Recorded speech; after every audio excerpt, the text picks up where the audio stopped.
So I would like to welcome everybody. So tonight we are doing a new unit. So we have a new learner joining us. So tonight's session is session 1 of 3, CHCPRP001. And I'll jump into that a little bit more as we go.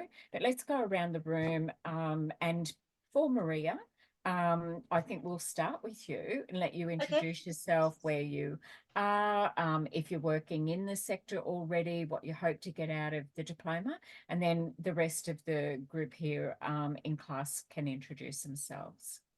Okay, hi, I'm Maria. I am a service coordinator for all family nursing care.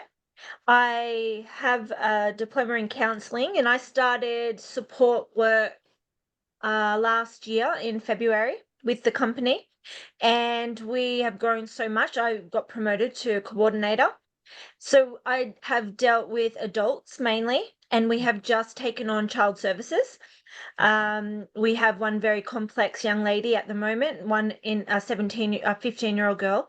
We have a 17-year-old boy in emergency placement, and we're looking to get more.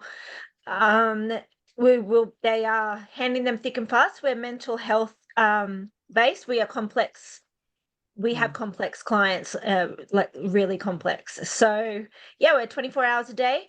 I'm up to the part where I do the hiring as well. And I just thought, I just want to get a nice, well-rounded education around the children. I'm pretty well educated around the adults for my position, but I really would like more help with the children. I think the boundaries are different, and it's different. It's more intense with the kids. Well, it's got all the other energy behind it. You're in a It really does. class. There's some great workers already in this space and people who have come from different sectors and transferring their skills over. And everyone's at exactly the place where they are comfortable at the moment. Yeah. So thank you so much for No letting us worries. know what your why is by jumping into Yes. Diploma of Youth Work. Yes. And welcome. Thanks. Right, great. Thank you. James, I might go around to you if you like, and then can we do our check-in number, and then we'll circle back to Maria, and we'll get a number from Maria when she knows kind of how we check in when we jump into class. Thanks, Vicky. I am an 8 tonight. I've got a couple of things I'm juggling tonight, so I'm going to close down my camera and go on mute. I've got to liaise with my brother tonight. We're sorting out our elderly father who's 87 and needs to get sorted out with a aged care alert. He's in Adelaide and I'm up in Queensland, but we're coordinating that tonight, and I've got a work call to make as well. So apologies for shutting down the camera and the microphone, but I'm just multitasking a bit tonight. Otherwise, all good, and looking forward to listening in as much as I can tonight. Great. Self-care is really important, priority of needs, and we can't do everything at the same time. We can do it all, but not at the same time. So just move that space around, whatever needs your attention most of all. Michelle, let's do a check-in. Hi, everybody. Hi, Maria. Welcome. Yeah, I feel, I'm getting better. I've had the flu second week, but I'd still say I'm about an 8. I'm very over it, but and Maria, my background, this is very new for me. Lots of life experience. I'm nearly 56, a mile long of life experience.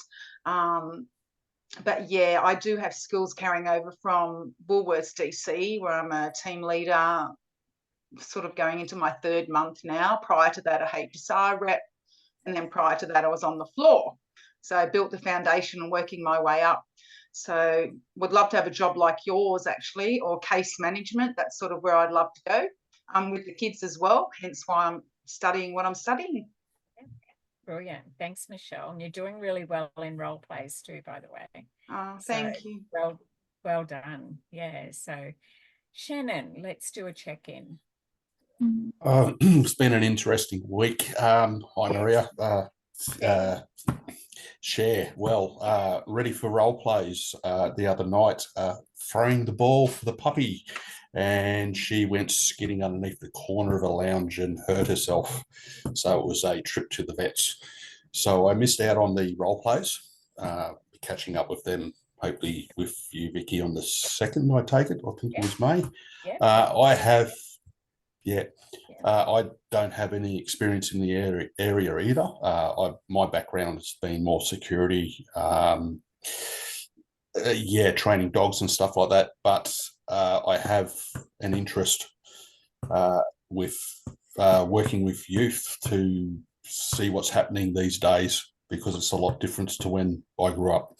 So, yeah, basically I'm here to try and learn as much as possible. Wonderful. And I'm really glad that Tia is okay and your wallet is a little bit skinnier. Yeah. No, just up the credit card. Yes.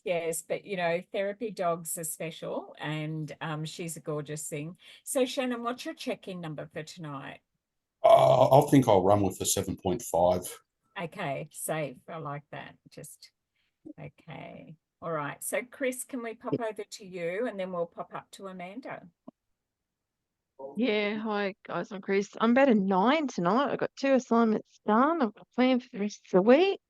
And yeah, Shannon, I'm in the same situation as you, as I only got 1 done last week. So if you want to get together this week and get a couple more done, with Vicky, I will definitely be in on that. And I think Joe might still want to do some as well. So yeah, just sing out, let me know, please. Yeah, definitely. Whenever you've got spare time. Yeah, I'm only working tomorrow and Thursday. So I'm fine for the rest of the week. Okay. Well, you can use the chat to direct message each other to look after your privacy and confidentiality. If you wanted to share your emails, if you're the only remaining one is the T4 from the unit CHCPRP001, I'm really comfortable if you guys record it and I assess you as a group. You don't have to wait for me for that one. If you don't want to, but if you need me in it, then let me know what that looks like, knowing I teach Monday, Tuesday, Wednesday nights, Thursdays, Anzac Day, and we're a 5th generation defence family. So I'm drinking rum with the old boys at 5 in the morning. I'm just saying, can't guarantee what I would look like come Thursday night after 2 up and drinking. Yeah, God love you. That's why I'm at work, so we're all good. Did I say that, or did I mean networking? I think I meant networking. Yeah. So it's a pretty special day for us, and we've got a daughter, for those who know, who's in RAF, wiring up the new PM's plane with all the cybersecurity and that, who will be flying back for Thursday just to do Anzac Day, because she's just been given a King's Honour Award medal. Oh, that's awesome. Congratulations. Yeah. She's a very hard-working girl, who joined when she was 18, never wanted to do anything else. And she's 12 years in and really loving it. So she's traveled everywhere and been on the PM plane for the last 4 years, but they're building a new one in Switzerland. So she's got a 6-month gig over there, but just coming home for a bit of R&R and then fly back again. So Anzac Day is a big one for our family, and it is for a lot of families. And we often will have clients who come from intergenerational vets as well, who may be trauma affected in that space. So it does impact on how people parent or how grandparents might parent. So it does filter back. And the reason why I'm sharing that is it sits in our space when we ask that story, what happened to you? And what is that soft kind of story, my imprint of who am I and where do I fit in? And if we have an understanding around what impacts that generational stuff, who influences our young people in that space, who is modeling for our young people in that space so that we can better help them. The more we kind of share about how we look at it through our own lens, it gives us another perspective. And I think that all goes into that invisible bag of tricks for our clients. And we learn so much from each other in class. And so do our other learners who can't attend in real time. We're a large group, but in class we are quite small because everyone keeps getting amazing jobs, which is great, and has those priorities that they need to look after. But we try and make our classes as relevant as we can for you. And I really value your input when it comes to collaboration. So thank you. So Amanda, I'm going to put the spotlight on you to introduce yourself to the group, and welcome. Thank you very much. I'm a bit late to the live recordings, unfortunately.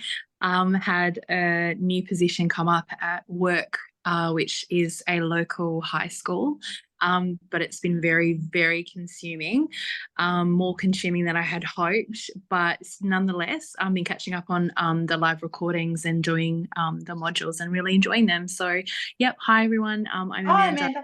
Hey. And what were we sharing? What would you like me to share? Sorry. Well, if you've been watching some of the recordings, then you will know, I hope, that we do a check-in number. So out of 1 to 10, 1 is I'm here, and I think that's amazing. If you're having that kind of a day, 10 I made it. So happy. Yes, I'm so happy I could skip, and Vicky, I want to run tonight's class for you. So where do you sit between 1 and 10, Amanda? I definitely think about an 8. I'm really good. I'm just a bit mentally tired, but other than that, all is good. Yeah, wonderful. And Maria, I'm going to circle back to you and get you to just tell us how you're traveling today, checking in tonight. It helps us know how to best support you in that space, as if we are colleagues in this space. I like to create a peer environment. I work with you in this space as your trainer, but I also collaborate with you as a peer in this space. So how I am at work with my team is exactly how I am here in class. The only time I change is when I'm in court and I have to behave myself in front of the magistrate. Yes. So give us the number. I'd say about a 7. Had a big day, lots of challenging, I have a lot of challenging clients managing their families, and there's been, I don't know if we've had a full moon or the eclipse recently, but there's been lots of absconding and lots of things going on. So yeah, apart from that though, I'm good. It's just been a long day. Yeah. Okay. Well, look after yourself, contribute as much as you feel comfortable. And let's jump in. And Jo, how are you? I'm good, thank you. I'm sorry I will be getting here a little bit late on Mondays. Our routines change. Football started. So, yeah. So perfect timing, by the way. You're not late. You're coming into this space knowing that you can merge at any time. Still going to ask you to check in. If you've caught your breath, and if you haven't, do your 4 breathe in through your nose and 4 out through your nose. So what's your number? I'm probably, about a 7. Okay, 7 is good. So that tells me that everyone's traveling okay, but it's at the end of your day, a little bit of self-care. For those of you who are watching in recording, when you can get to that, just do that when you jump into your studies as well. Just check in. It's a self-reflection strategy. It's like, before I jump into the next space, am I still bringing forward whatever it was that I was doing before I came in, to be fully present for our clients? And if we're not quite there, then do your breath work. Hold your hands like this over your diaphragm. Breathe in for 4, count of 4 through your nose, and then back out through your nose. Again, another count of 4. And I do that before I jump into phone calls or seeing a client, or things are really escalating. If I just take a moment, I can take 5 seconds for myself, and it automatically brings us back into that centered space, our window of tolerance, where we feel more regulated. So our self-care gives us sustainability in our career path. Really, really important. So that's a well-being check-in for us, and welcome everybody. So tonight's session is a new unit. So it's session 1 of 3. And I will jump in. We've done our intro. I want you to feel comfortable. We'll just do a little bit of sharing around this. I'm still recording. Okay.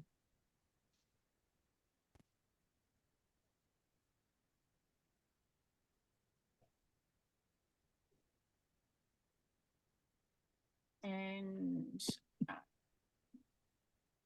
let's see if I can make that a little larger for everybody.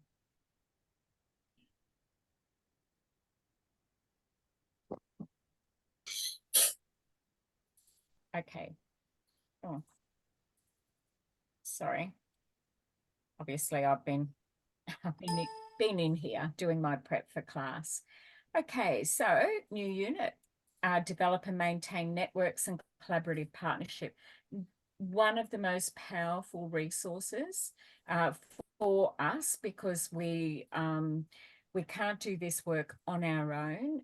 We'll refer to our own skills, our own service model, our own resources in this space. But for our clients to know how to do this for themselves, we need to be able to engage other services. So they are what we call the alliance circle. And that alliance circle is, who are the wraparound supports? That might be GP, that might be a drug and alcohol worker, that might be a mental health worker, that might be a residential housing worker. And where that sits for us is about having the opportunity to establish great professional relationships on behalf of our clients, to have what we refer to as seamless referral pathways. Now, that goes both ways. They will rely on us. Hey, I'm just wondering if you have capacity. We don't, but I think there's something coming up. So we're not actually sharing private, confidential information without consent about the clients. This is more about that other conversation that we as workers have, not always let's talk about this client. That needs a different conversation. This one here is about how do we maintain those networks when we're so busy, and then understand the value and importance of that, because that will reduce a lot of your workload and that collaboration in our partnership. So if we try and be everything to a client, a young client in that target group, we'll just completely burn you out. So they've got far more energy and complete focus around self because of their EQ status. Their emotional quotient sits around, it's about me, myself, and I. And we think about how can we establish some really good supports for you in the wider community and give you agency and give you voice, so that if I show you how we do that, then you'll be able to repeat this for all the times in your life that you may find that you need extra support. So it's bigger than just, why are they with us now? It's about, let me show you what the wider community has to offer you. And also, if you try and be everything for your client, they'll just go, send me another youth worker, I broke this one. So we have to keep good boundaries. We have to be fully present, but we also have to identify, this sounds like there may be someone else in that wider circle that's really valuable. Or if they are with you and you're in a residential program, then we would need consent to be able to say, look, we've identified some other areas. I'd like you to be part of it. And that might be inside your organisation. So if you're already working in an organisation that has more than one service that you offer, these networks and collaboration could be actually inside your organization or the service provider that you're with. So it could even come to where you're doing a handover, you know, like you're finishing one shift and there might be just a very brief 30 minutes. You can guarantee, if you're in a residential program, that the young people want to capture your energy and have a voice in that 30 minutes, when really you want to be able to work with that other worker to prepare them for, here are the key points that are there. And you may have tools like a communication book, but there might also be something where you go, just heads up and give it a little bit of context. That way you're helping that worker step into that space and you're collaborating on how you can move forward so that the young people that you're just leaving that shift with will have an understanding, that's okay, I've done a handover with the other worker and you can jump into that space as well. So this particular unit is around establishing, recognizing, strengthening those for you as well as for your client.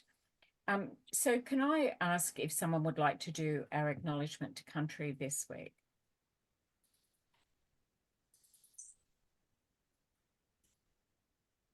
I can. Yeah, Go, thanks, Jo. Jo. In the spirit of reconciliation, Hayter Institute of Education acknowledges the traditional custodians of country throughout Australia and their connections to the land, sea, and community. We recognise Aboriginal and Torres Strait Islanders people as the first inhabitants of the nations and the traditional custodians of the land on which we work, live, and study. We express our gratitude for the sharing of this land, our sorrow for the personal, spiritual, and cultural cost of the sharing, and hope that we may move forward together in harmony and in the spirit of healing. We pay our respects to all First Nations people and acknowledge elders past, present, and emerging. Thanks very much, Jo. Okay, a little bit of housekeeping. Cameras on unless you need to do something and manage where you are. You're working from home tonight, of course, and then go off camera if you need to take care of things, if you need to eat and care for yourself, absolutely, please do that. And also if you're struggling with some of the strength of the bandwidth, sometimes going off camera and keeping it to audio is a really good way to manage that. So microphones on mute. However, it's a small group and I'm really comfortable. You are not interrupting, you're contributing, and your conversation is really welcome in this space. Class break times, notoriously, I know I push through. I cover a lot of ground. However, I'll put it to the group and say if we have a 15-minute break rather than 2 10-minute breaks, just to be able to care for that time that you've got with us. Class participation, yes, you can put your hand up. Will I see it? I hope so. But please just jump in, it's your space. Respectful relationships, we conduct ourselves, as I said in the beginning, we are colleagues and peers in this space. It is a professional setting. We conduct ourselves as if we were already working in the sector. You may be, or you may hope to be. And I think that if we model that communication, that would be really good for us. But it's also peers. So if you've got something to share, that's a rich conversation, and that collective knowledge goes out to our much wider group. And I really want you to feel comfortable in that space. And I appreciate that sharing. No smoking or vaping on camera, just go off camera. That's fine if that's you. And then trigger warning, that can also be a response that we have. So I want you to make sure that your self-care is here. If anything comes up in conversation that you find that's a little unsettling for me, I'm having a bit of a response, then just go off camera, manage that for yourself. Get up and walk around, have a bit of a stretch. If you don't feel that you can continue in that conversation, it's better to manage it with a recording. Send me a direct message if you like in chat so that I know that you're okay, or if you're heading off for the night early because you've got other commitments, knowing that you will get the recording. And also knowing that you have access to these PowerPoint slides now in your learner portal. So that's why I won't do page by page. I want it to be unpacking what does that mean when we roll it out into our day as youth workers. And then even if you're not working in the sector, a lot of this you'll go, I do that already. I can transfer that skill over. Or if you are working in the sector, it might be something that's coming up for you, how to manage there is definitely a lot of workers with lived experience who work in this space, and it is appropriate, but it's also about managing ourselves so that we make sure that we care for ourselves and our mental health in this space, because we hear story after story after story. And when we do that intake and assessment with our clients, everything that you say to me is private and confidential. The only time that I would share if it sat around safety, your safety, or the safety of others, then I would need to just discuss that with maybe my line manager. But the reason why that is of value is that you are, as a worker, also the others. So if this is about your safety, then it's really important that you recognize that, reflect on that, and come up with a strategy. If you've heard a story and it is bringing out a response in you that may even surprise you, it could be that you're fatigued, then we rely on ourselves to be able to say to our peers, look, I'm just struggling with that at the moment. We can't be helped if we don't let somebody know. It's not a weakness. It's about how can we make it psychologically safe for you as a learner in class, for any of our learners who are watching this in a recording, yet also for ourselves in workplace. And in Queensland, psychological safety in October 2023 became part of the legislation under workplace health and safety. It's also the same in New South Wales, Northern Territory, and I believe, someone share with me, does anyone know if psychological safety now sits in your state or territory? I think we've got ACT here tonight. Joe, do you know? I think it. Not sure. Chris, do you know? I was gonna say, I think it's in New South Wales. Yeah. So we should see states and territories coming on board with that. So know that psychological safety is a measured matter around workplace health and safety. It sits under Fair Work Australia anyway. What is the threshold for that? So when we say trigger warning, yes, it is about something you hear, something that you see that comes up in class, manage that, but it can also be how do we manage ourselves when we're actually sitting in that space as a worker, and be kind to yourself. If you feel, I'm not quite getting it, I'm not quite sure, your level of understanding is based through your worldview and your exposure. So if you don't know what somebody else knows, it's because everything is easy when we know how. And we gather a lot of experience in class with that sharing that we do. That, don't be too hard on yourself. Give yourself time to learn this and bed that down. For those who know, I sit in the neurodivergent tribe. I have a particular way and a timeline that I learn particular things. And it's knowing how we best learn and understand and what we need to be able to do to feel that we're managing our study on top of our other lives that we have before we jump in on a class at night. Okay, so session 1 sits around, we've done our icebreaker, but we're going to do what types of networking there is, types of collaboration, working collaboratively, what does that look like? I'd also like to have a think about what's it like when it doesn't work, and then what gets in the way of us being able to do that effectively, and then what can we do to help that change? And then what are some of the principles of networking and collaboration, the who, what, how, when, where, and why that sits around that. So as an introvert, it isn't my natural state to be in. However, I have valued that and I knew it was something that I had to learn to do. So that can be a learned skill. You may not be great at it, but we can develop that area because it is so beneficial. And then we'll have unpack what that might look like if it's not working really well. We've done our icebreaker. So networking is often referred to as like maybe business. And in a way it is. We're doing both. Yes, we are in the service delivery area, but we are also professionals in this space. And when you're doing a diploma, you're definitely in a team leader role, program manager role, or a service coordinator role.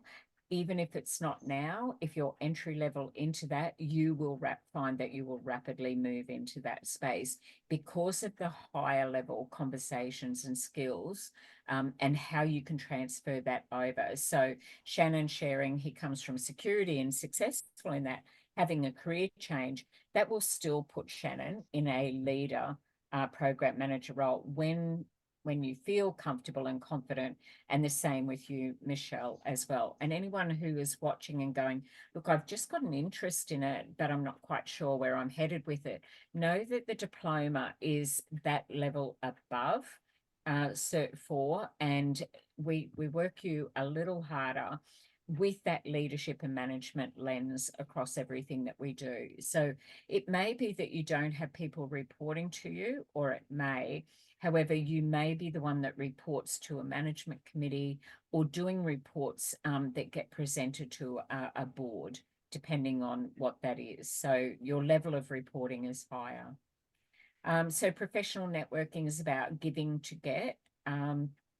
Yeah, like I would agree with that. What's in it for me? It has to have that think win-win in that space. So how can I be helpful for that other service to help them strengthen what they offer, and how can we work together? So sharing your knowledge and influence to help others. I'm really comfortable in that paying it forward, because I got my start with other people, I don't know, recognizing some strengths in me, and I moved from a different sector. And I was a little surprised when someone said, oh, you could really do this work. And I'm thinking, oh, I don't know if I'd kind of wrap my head around that. And of course, I had no clue, and we don't know. But if we're open and curious to it, well, then we will find those opportunities. But nothing happens in isolation. So sharing knowledge and influencing to help others is a values-based part that we take into that. And it's the same with our clients. Our young people can often share their knowledge and influence how I do my work. So I sit in different areas and I go, wow, that's a really great way of looking at that. I hadn't thought of it. Thanks for that. Because that is how we establish that trust, build rapport, have empathy, understanding, unconditional regard in that space when we're working with young people. Uncovering unadvertised job opportunities, that's a really big one. Word of mouth, that happens a lot. So when you're out there, you may hear that, gosh, someone's just left, and it's like there's an opening coming up. So, oh, great, I'll keep an eye out for that. That could be your next step, your next door that you go through, your next opportunity. Or it could be a discussion that you have with someone who is doing that kind of work, and go, so what would be the things that I would need to be able to step into that space? But also in the sector, we have in the town that I live, we have an interagency meeting, and about 50 different organisations will turn up once a month, and we will strengthen that. It's like speed dating. We each get 3 minutes or less, stand up, and we say, I'm from such and such. This is what we do, and this is what we've got going on at the moment. So in that space, and I can always say, look, I've got 2 vacant rooms coming up in the next fortnight. People will go, oh, that's great, because they may not be in my email tree. And there are some regular organisations who will always reach out and say, Vicky, have you got anything coming up? And those other organisations don't quite know how to advocate and refer or be part of that loop. And I have a responsibility to open that circle wider. It also helps me identify unmet needs in the community, so that when I'm sitting and talking with decision makers, or my local MP, or our local mayor, or if I'm writing to a minister, I can give them that feedback. Or if I sit in a peak body where I have membership with a couple of different groups, where we'll jump into that space for professional development. So open that circle wider. You may not have time to physically go out to meetings, but there are some really good groups you can be part of, or also on LinkedIn. LinkedIn is a professional platform where you can learn about the language and what opportunities come up. You don't have to have a premium membership and pay for it. There are some which go a little deeper. There's also ethical jobs. That is an email that you can subscribe to, and that will tell you what jobs are coming up in the sector that are around not-for-profit, community-based organisations, and even volunteering. Sometimes there's openings for sitting on a management committee, maybe in your area, or also maybe they'll do that remotely, and you can step into that space and share your knowledge to be part of another organisation as well, and that's considered professional development. So obtaining referrals, so I can speak about it, or I can say, look, we've got our referrals, clients can self-refer, or you can send a referral through. We've got that online, or if you give me your card or your email, or if you'd like to email me, I can send you a referral form, or you can just send an email and I'll reach out. And if you've got a client that you would like to. So I do a lot of brokerage work with other organisations. So the Youth Refuge, we are the step up from that. We are more transitional housing, living independently, signing a room agreement, which is 12 weeks. So when they've graduated from crisis or emergency accommodation, if they are suited, if they are prepared to study and be engaged, then they could be eligible to come in. So we have 5 real estates in town who will accept a reference from a young person who has come through our program if they earned a reference while they're there. It's not a given. They have to be able to have earned that, but they can stay and they can get a positive rental history, which is something that's a real barrier for young people. When they apply for something, they just haven't got a rental history. But to say that, yes, I had a lease with Kirby House, and how we do that, and we can speak to that because we work under the 18R in Queensland, which is the Residential Tenancy Authority, and the Residential Tenancy Act is a general tenancy agreement, is a Form 18, and under a rooming agreement, that is an 18R. So it's still a lease, and a lease can be signed if that young person is considered living independently from the age of 15, the Residential Tenancy Authority, if they are being paid by Centrelink as an independent young person, it is considered a lawful document and they are of age to sign that contract. So that's the understanding of having that. So we need to have good communication skills with other organisations and our clients to help them unpack that. So we can gain interview practice, so reverse marketing ourselves, like, hey, let me know, I am interested if something does come up. And then also I might act as a referee for somebody who I've been working collaboratively for a long time in that space, and I can speak to that with my relationship, and I will be asked from time to time if I have worked collaboratively with somebody in that space who is maybe at the end of a funding contract coming up and they're looking to move into another area. That is peer-to-peer, and that is valid, but someone would reciprocate that for you as well. So learning more about a position, organisation, industry. Tell me about your service model. That's important. Tell me about the role. What's a typical day-to-day? Like this information is valuable. And then making new contacts as well. So there is a link on that PowerPoint slide to have a look at career advice and the art of networking.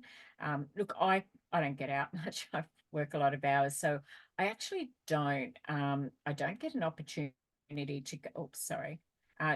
To go out into the sector for things like network and nibbles. I get invited to them. I sit in. Can I go to a breakfast meeting? Oh, I did, but I feel as if I've got some established networks now that I don't go to a breakfast meeting anymore. I might sit with a group for 5 years and then I'll go, look, I bedded that down. That doesn't mean I have to keep going each and every time, but I will reach out and say, I value the minutes that you send me. I really appreciate being part of that. Thank you so much. I may not be able to attend, but I fully support what you're doing, especially if I've been in that space sometimes and held office in that where they look for someone to coordinate things. I might just think on reflection, maybe it's time for me to move out and let someone else jump into that space where, you know, how you go to meetings and people are always the ones who end up doing most of the work. Nobody will step in if you've got that spot. So sometimes I've got to move out and just say, look, I'm not available for a couple of months, and then just leave that space. And then that gives you the opportunity to jump in when you can. So there's lots of different ways that we can collaborate and network in that space. So what I want to do is just drop everyone into a breakout room, and I want you to talk about what your experience is in collaboration. Now, this can be no problem at all. So this can be around external to your job. This could even be I'm a footy parent, or I volunteer at this. It doesn't have to be around sector. What I want you to do is, what do you think networking is? And what are the benefits? And what are the, I'll try not to say a negative word here. What are the challenges? That's all I really want you to do in this space. I want you to talk about a time that you've been networking. Think about an example of what went well and what could be done differently. That's it. Nothing more than that. We're breaking it down the same as how we do when we're keeping our reflection journal, and then a bit of notes on the bottom. So in our reflection journal, it's just got a line down the middle, positive and negative, and a couple of lines on the bottom. I've been keeping mine for 25 years. Each and every single day, I fill in a reflection journal and I notice patterns that develop. And look, I might only put my check-in number. That today was a 4. It's just to offload so I don't carry anything forward, but it's also to recognize and go, well done me, by the way. But that's what self-reflection is. So we break that down by, on one side of the column, it is what went well. On the other side is what could I do differently? What are my takeaways from that? And then just a brief note around that. And I want you to identify, when you're reflecting, what might be some skills that you would like to develop further, and how you might do that.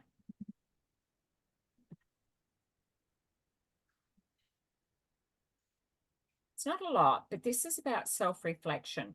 It may not be your favorite part of doing anything. And if you go, I've got no time, you would be amazed the amount of clients and families in our community who will go, I didn't even know you guys existed. That's networking. That's soft outreach. That can even be incidental, accidental counseling, when you're just saying, hey, look, I do know there's a really great service. I watched something that they did for NAIDOC week, or I watched something that they did during Child Safety Week and Child Protection Week. And I didn't even know that our community had that. They can be, that's sharing, that's networking, that's strengthening that. So you're not really getting into the story and around that. Say, look, I just find the neighbourhood centre or the community centre have got a really active notice board. I think there's a lot of people that are there and they're located at such and such. That's our portfolio of information. So know what's happening in your community, and then also know from a national level, look, there's some really great 1300 numbers. Even if you call 13 11 14, Lifeline will tell you what's available. They just look up your postcode and will tell you what's in there. So I like to tell people, start with Lifeline. They keep resources which are very current, very up to date. Just say, I'm a little bit stuck, I'm not quite sure what's available. Use them as a resource, and we can remember 13 11 14. Lifeline's already a name that's very well respected. It's nationwide, it's free.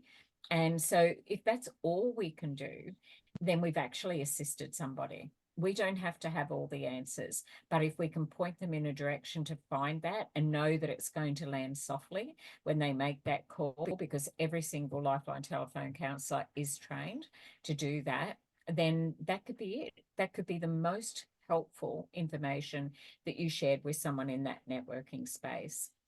Okay, so I will put you all into one group in this, and we'll just getting to know everybody in that space. And I think it would be reasonable if we jump back in. I say 10 minutes, but I'm a fast talker. Is 15 better? 15 might be better. Yeah, I'm Yeah. happy either way. I think 15, because sometimes we run out of time and then we're all Yeah. scrambling at the last few minutes. Thank you. And you keep telling me, Vicky, I ran out of time. So let's try. You can jump out of that room anytime you like before that 15 minutes, but I will come and get you. And I won't be recording in your breakout room, and I won't be joining you in your breakout room either. That's private and confidential, but I do need you to come back with your key takeaways, please.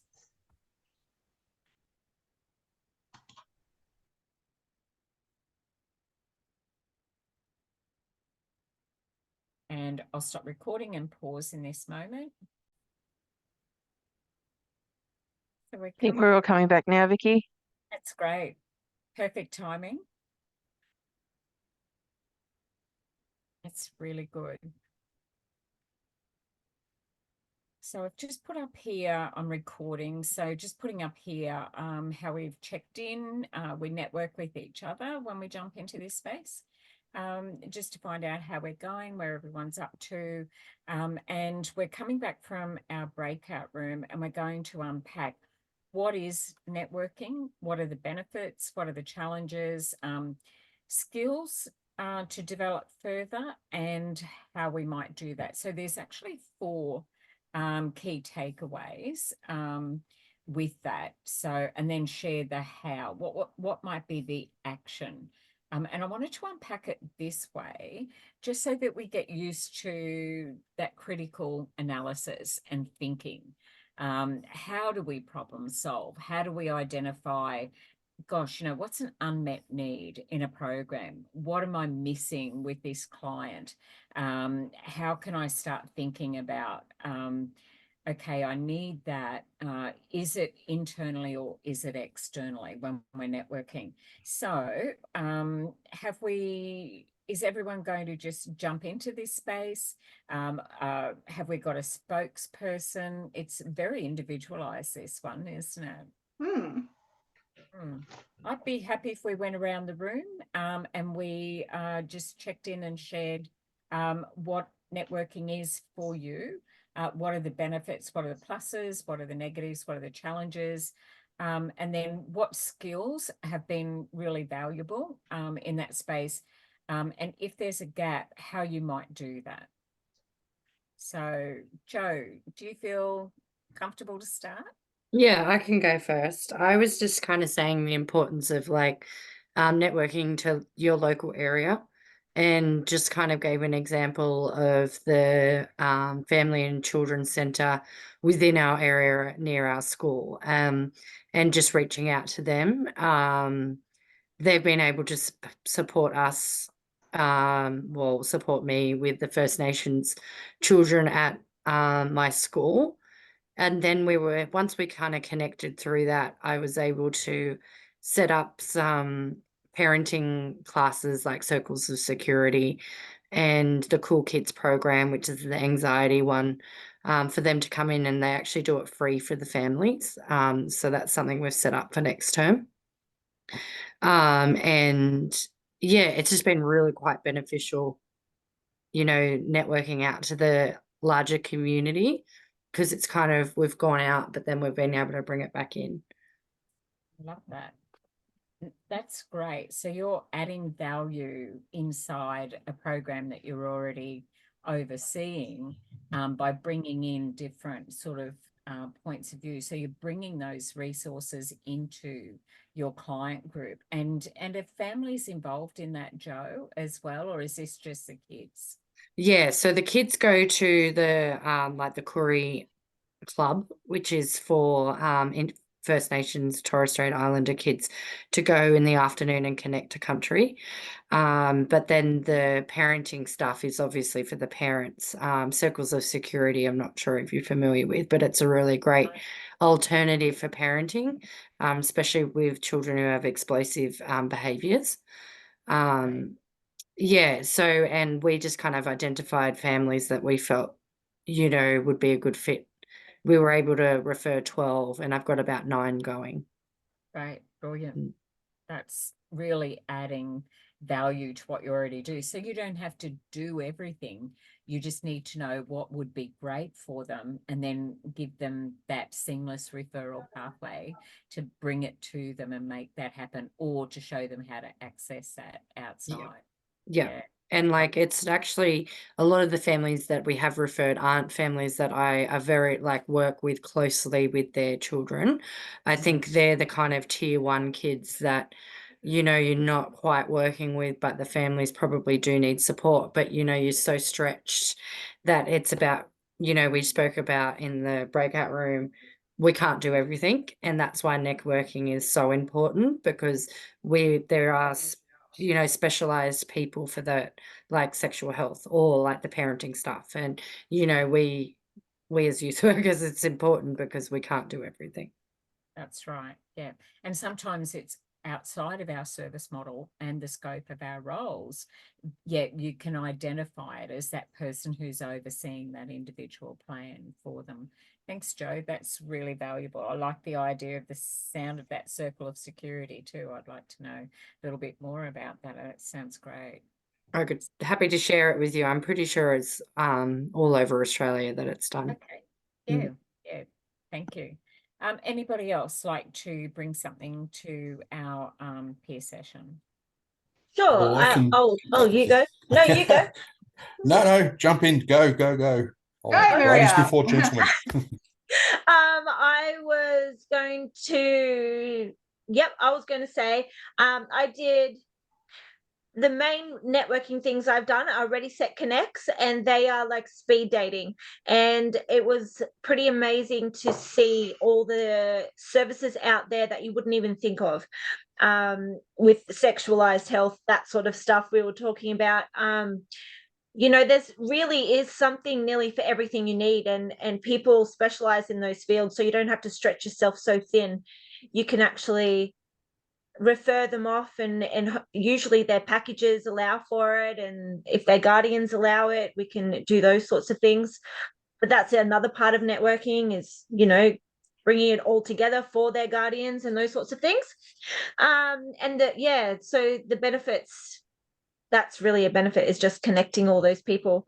And we were talking basically as a whole group with the skills to develop further and how you may do that.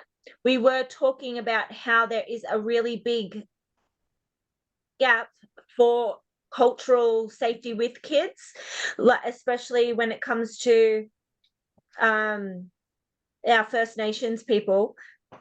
When you know, we don't really have a roadmap to get them to their right country, or to get them to connect properly with themselves. So I can't really speak tonight. I'm sorry, I'm really tired. But my point is, they need it to find out who they are. And it's hard for us to be able to connect them, especially if we don't have their history. You know, we may send them to a place, and they may not be from that country, and they may not have those same values, and they're still not truly connecting to themselves. Yeah, really good point that you're making there, Maria, because sometimes when we run a program and we have several First Nation people, there can be conflict that exists, and we won't know that until everyone gets in the same room. Like your family, your mob, you this, and that's that story to story, you know, groups that sit in there. And so we have to make sure that we've got that right. We don't have to know it. We just need to know where to go to find that SME, which is the subject matter expert in that area. So, and because we were kind of sorry, Vicky, to saying that we as not we're not as First Nations people. So I was saying, like, for me, there was a bit of a block because I don't identify. And that's, you know, how we kind of got on it, because you do, like, you can't find out, or, you know, you're stopped in your tracks, you know, because you don't identify. So like we were saying, that's something that we could really build on, you know, like Maria said, like a map. I was like, no, not Yeah. necessarily like that, but Like yes. just a roadmap to the services or something, you know, it would work. It would be beneficial. And yeah, saying from both sides, you know, and then coming together, Yeah. which I thought was, Yeah, I seen this YouTube video with a lady called Auntie Loretta, and she was talking about how Western needs to meet First Nation, because that's how our country is, to help build. And it was mainly about getting children out of prison and the overpopulation of young Aboriginal males who have found their right course by connecting to country. And, you know, it was quite beautiful. It was quite beautiful to see. And yeah, but it's just such a long process for it to happen. It's sad how long it's taking. And there's, yeah. It is, and it's not a big percentage of our population, which means that a lot of that is either in concentrated areas where we may not be, like we might sit where most of the population is, but not a high percentage of that particular population. They may still be on country.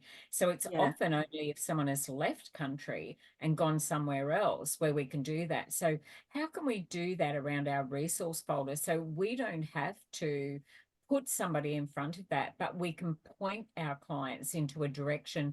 I did a little bit of search around your mob, and if you don't know who your mob is, who could you find out? So 13 Yarn, YARN, is a phone number, and they are also a website. So 13 Yarn. So when I say 13, 11, 14 is Lifeline, 13 Yarn is where First Nation people go to make that connection. And they have an amazing website with lots of resources. And if that's the only thing we did was to say, give this number a call, it's free, that might help you connect. And they can do in their pop-up chat, I'm looking for where I belong, I think this is it, and let the experts, the subject matter experts, help them, and then also get them to connect and find agencies. So I don't use one word I won't use based on the feedback I get from First Nation is I do not use the word empower. Now that might be just Tarrabalang Bunda, Balai people, Garang and Garang people, but they are the mobs that sit in the area that I'm in. And then of course the Butchulla people who sit on the and Gari, which is now was Fraser Island, now referred to as Gari, and the Butchulla people that sit there. So that's kind of like my region where I am. And I do have connection and I do have some of that, but I'm not First Nation. So I just need to know where can I find somebody. And so that is the central space. But if I wanted a question answered and it was specifically, I know which elders to go to, but that's because I've learned that along the way through networking, or I'll turn up and someone might be speaking and I just go, I know nothing, absolutely nothing. And nor do I want to know any more than how. And so if we have clients how, and what the mob will say to me is, when you use the word empower, Vicky, it implies that you're giving us something that that you have it and I don't. So I don't use the word empower. Now I've taken that on board as in language needs to be safe as well. So that cross-cultural safety in how we communicate, language matters. Very important, and we want to get it right. So one of the models, and it's a model called Chime, which is about, you know, connection and hope and all the rest of it. And E in Chime stands for empowerment, but I've had to change it to engagement, which is around connection, and do it that way, and which is about agency for self. So I struggle with the word empowerment now because of the implication that, like, I want you to be empowered or you're really empowered. I'm going, who am I to say now you are? And who am I to tell you that, oh, you've got that now? Or if someone uses that word back at me, I'm okay with it, but I'm mindful of what language I use around that. And I want to get that right. So I might say, well, it says here empowerment, that means, and then I'll unpack it a little further. In this context, it means, when I'm talking about this, it means engagement. It means you make the decisions. It means this is your voice, how that looks for you, which could be different for somebody else. Just to help them better understand that just because we know it doesn't mean that the other person hearing it either accepts that, but they may be polite and never say anything about it. But it is a touch word. It's like when we use language like rule of thumb, when you're working in domestic family violence or you've got survivors, the rule of thumb is how thick the stick was that a husband could beat their wife. And that was law. And so a big man with big hands and a big thumb could use a big stick. And that was considered. But if a small, weedy man, sorry, I don't mean to say weedy, if a small, slim man was using a big stick, that would not be appropriate. So, but a thin stick would have been. So that's how they measured if you went over the top. That's how they measured whether it was abuse. That wasn't even hard and fast. The police would just go, come on, mate, that's not okay. She's only tiny and you're a big man, like they'd measure that, about what. Now there's a whole lot of laws and things have changed a lot. But anyone that works in domestic family violence who gets educated as a victim survivor or another worker will cringe when we hear that expression. So what do we replace it with? What are safe words? And it's not that I would correct anybody, though I have been in sessions where someone will use it and I've heard more vocal people say, can I just raise that rule of thumb means? So I'm sharing with you as peers in this space. However, we say things because it just rolls off our tongue. But how is that being received by the people that we're working with?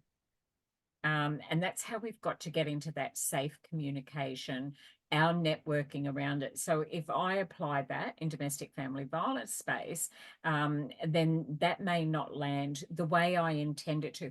And I could have had the best of intentions, but that doesn't mean it's received that way, especially if we don't yet know each other. So I would replace that term with, well, usual practice would be, I don't even use normal because what's normal? That's very subjective as well, isn't it? It's like it can happen often, would be another way of saying rule of thumb. But we use things to include people. And if that excludes somebody, where is our fairness and equity in that space in how we manage ourselves? So, and it's the same for young clients, if I'm a different generation, obviously, to a lot of the young people that I work with. And during the last 25 years, I've seen some of them now have their own children and circle back and have services that they're accessing again. But it's not about your age. It's not even about your experience. It's about your connection and your willingness to really hear them so that it lands on listening ears, that we're connecting. We don't have to have all the right words. We just have to bring our energy into that space and be present for them. Like, that sounds tough. Help me better understand where you're coming from. I don't really know a lot about that. That is trust. That's saying, I don't know. Help me better understand is, and I want to learn from you. And young people value that they are respected in that space as well, where there is, oh, so you want to know, I know something you don't know. That might be the very first time that they've actually heard that. So we go strength-based in that. So it's a subtle thing, networking, as well. Having an understand. So when someone says to me, oh, all this political correctness, and I go, no, that's just humanity in action. That's just that's what it sounds like. Something we kept on coming back to, the whole group actually, was the knowledge. A knowledge around networking and giving ourselves, knowledge. Yeah. Yeah, love that. Thank you so much for that as well. That was really good. Anything to build on that that maybe came up for you or that you wanted to add? Shannon, you were going to say something. What did you want to add in there, especially coming from another sector? I love that other perspective in this space. I was just really enjoying that. Altogether, it's sort of more sort of centered to what we're doing. Now, I was explaining experience when I was working. I was building a business as a bone therapist. Yes, Chris might have a different opinion on what that was called. Hey, what happens in breakout room stays in breakout room, guys. Oh, I'll tell you, this was a classic for me, Vicky. I'm telling you, like there was tears coming down my face, Joe's face. Everyone just lost it. Must listen better. That's all I'm going to I say. hope you felt supported. I'll probably hopefully it wasn't recorded, but anyway, yeah, mainly what I got out of it was from networking is expanding the knowledge to the community of what you have as a service. The challenges I had was even though that the service that I was providing was common, but it wasn't very well known, was a bit hard, and people didn't understand it. So that was the main thing, was the knowledge and communicating it. So I thank you so much for that. I am a believer in first we must sometimes we must share information and educate. It's an opportunity, not to nail someone's, okay, spelling's not going to be my strength tonight. Let's just go phonic tonight. You know where I'm headed there. However, what I do want to say is that we sometimes have to inform first and then educate. Oh, tell me a little bit about that. But what they want is an elevator pitch. They don't want, I'll pull up a seat. I'm about to give you a 3-hour lecture because networking is usually fast. And I heard you say that, Maria, around Ready, Set, Connect. Love that. Love that. And that's, that's what we do at our interagency meeting. Maybe it was called that and I turned up late and I missed that that's how they call it. But that is what it looks like in action. So that absolutely makes sense to me. So I think a portfolio of putting in a hit list, my go-to as well. So in my notes in my phone, if there's something, I just keep adding to it. I'll just say mental health, da da da da da da, and the person's name. So what can be a struggle in networking if we personalize it too much? And it's the same when we're working with our clients. We can't make it the fountain of all knowing comes from us. So it's like, oh, Vicky knows so much in that space. It has to be the organization knows that much. It can't be around worker to worker. We have to represent the organization that we're in when we go out there. That reputational strength and reputational damage is very, very powerful. So when we go out and we're networking, we're actually representing the organization. So when I hear it around personalized, I just get a little bit, it's not a red flag, but it's a pink flag for me. It's like, why are we working and talking outside our professional boundaries? Why are we making this about ourselves? Why are we? And just that reflection in that it can be, oh, the wellbeing officer at the school is really great. I think their name is Joe. That's what we want it to be. Not like, oh, go to Joe at the school. We want the title of what you do so that then the family and the client are going, oh, so I need a wellbeing officer. And if I relocate and I go to another school, I'm going to ask, I know who to ask for. Have you got a wellbeing officer?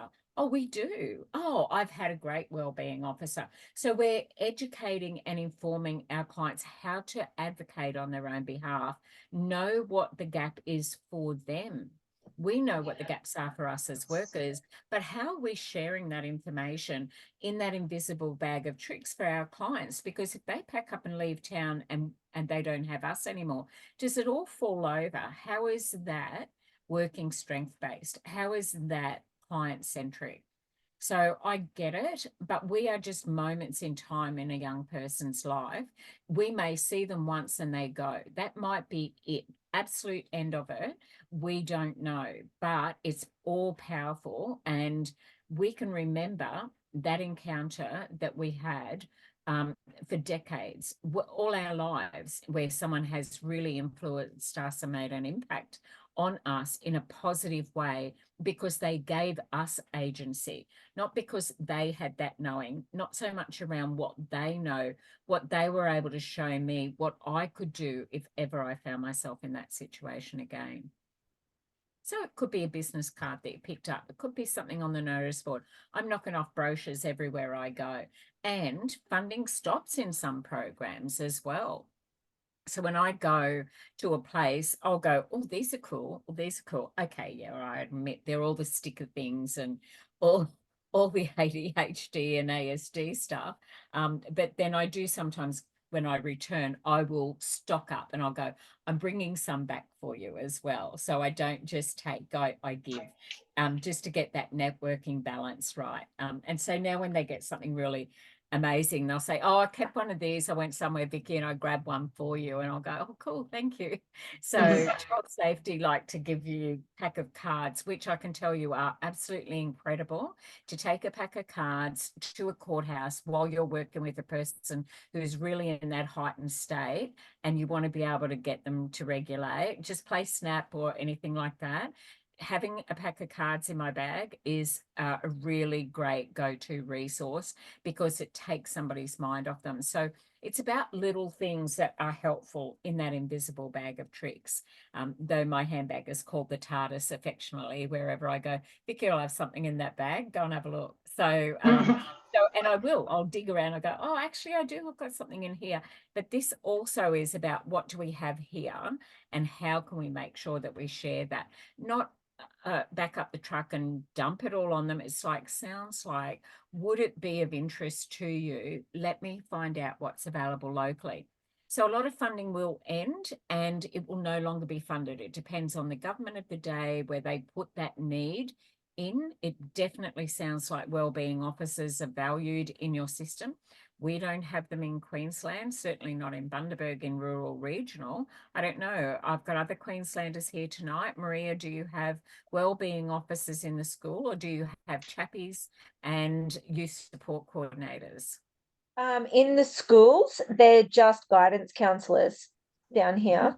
That's basically it. And I think it's really hard to get a child to them. I know I'm the president of the PNC for my daughter's primary school, and honestly, it's impossible if you aren't at risk. So the teachers have to recommend it. It's hard to get in. So yeah, wellbeing officers would be great, but it is guidance counsellor in primary and high school. Yeah. Yeah. Okay. So that's a gap.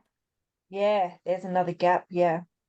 And so networking, it's like if there is a gap in the school, what other agencies are out there where they could run a lunchtime program? And it's about healthy relationships with self and others. Who are your 5 people that you can trust and go to? Let's make bangles and let's put a letter for each of those 5 people on the bangle. Now, that is not a hard thing to do, but what it does is it just makes a connection. And if the opportunity comes up in PNC, you can say, which youth organisations are out there who may offer something like that? If the PNC go, well, that sounds good. Let's put something in. Maybe it's only around Mental Health Week in October, or maybe it's only around Child Protection Week in September. But that could be something that you could give back to the school and start that conversation when they start to see things like, are you okay? Because with young people, it's 1 in 4. With adults, it's 1 in 5. And it doesn't mean that it'll fill every gap, but at least it will make it safe to start the conversation. And it's make sure schools stand out to other schools. They have connection. They have conversations. They have healthy relationships with self and others. So there'll be somebody in your community who would love to have access, because to them, that's early intervention prevention and seamless referral pathways to make sure that they're accessing young people. Yeah, that's really interesting, because they just did a big focus on sense of belonging, which is great, and that, you know, brings all the people in. But what about the kids that don't belong, that don't feel like they belong anywhere? So maybe, yeah, that sounds fantastic. Something definitely to bring up. Well, if you're sitting in P&C, that's a community, that's a networking group. You're delivering services and supporting your school community. With young people, it's often the very first experience they have in how to navigate their community. Who can I go to? Networking, internal referrals. So for every young person, that driver for them, even all the way through to Gen Y, who am I and where do I fit in? That's it. That's what drives it. Who am I and where do I fit in? And hearing who they are from somebody different and outside of the family either validates, affirms, or it gives them another message and it goes, I see you, I hear you. If you're not seen and heard in your family circle, for whatever reason, there's no blame in that space. It's just, is that a family that's completely overwhelmed? And circling back to what's that family like? What trauma, what intergenerational trauma is being passed out? What vicarious trauma? And with young people, if it's around their developmental stages, it's complex PTSD. It's something that happened consistently and persistently through their developmental years. That's why it is called complex. And a lot of the clients that access our services are high and complex needs on the other end, because they have fallen through those cracks already. Whereas a wellbeing officer or a proactive P&C in that space, we have a lot more to contribute in that space than what we actually think. So when do we start that? We start it from the beginning. But look, a lot of families are under great duress, and it does impact and affect how they can parent. They're barely making it through themselves. And so the children are witness to that, especially when we're talking about domestic and family violence. If they're still in that family home, that's talking to some parents and they'll go, oh, the offender is gone, but the young people's lens do not see it like that. And that's that education. So they're actually still living at the scene of a crime. Every wall, every cupboard slammed can be a response and to that psychological injury that occurred, not yet healed. And so we talk about that, and kids are like, I want to paint my bedroom, or I want to change my quilt cover, or I want to, that just something, a visual like that can be really powerful. If you can't move out of that family home, how can you make the family home look a little different? You know, and one of the greatest things, the tactile for little ones, is to just hang a string of bells in a doorway. So as they go through the doorway and touch it, the sound is a sensory thing, and it's a twinkle, you know, kind of a sound, which is soft and positive, and it actually gives them permission to touch it, and it's all gone. Yeah, that's cool. That's really cool. I like that. Extremely 'Cause- powerful sensory, Yeah, because now you're putting in a new response. And yeah. it's one they've got control over, and they might walk up and down that hallway and do that. I whack fairy lights in ours at the house, so that at night it, you know, gives a little bit of a soft, friendly light. But the bells, when I'm there, I touch them. Other people, grown up kids, like 19-year-olds, 22-year-olds, they're still going to twinkle those bells. They love it, Yeah. you know. So Yeah, that's beautiful. yeah, it's a Yeah, sense thing. I am identifying that is peaceful. That's a healing sound. I'll go with that. yeah.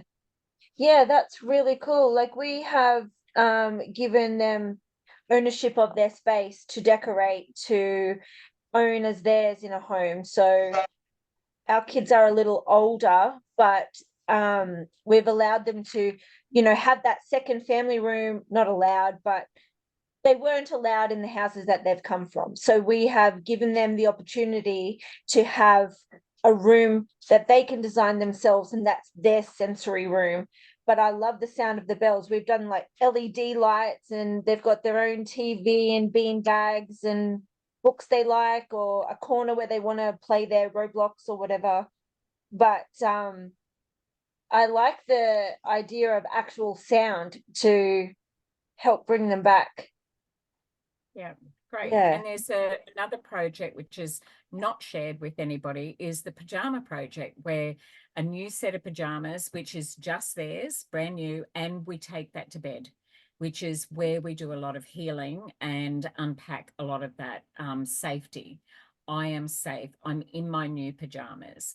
And so there is actually a project called Pajama Project. There's also a guy called Stephen Murphy, and it's the book is called The Pajama Boy, and he worked for Queensland Police, and he was a suicide intervention police officer, and he had Cam Cop before police wore cameras, and he used to have a camera and he would wear it in that space.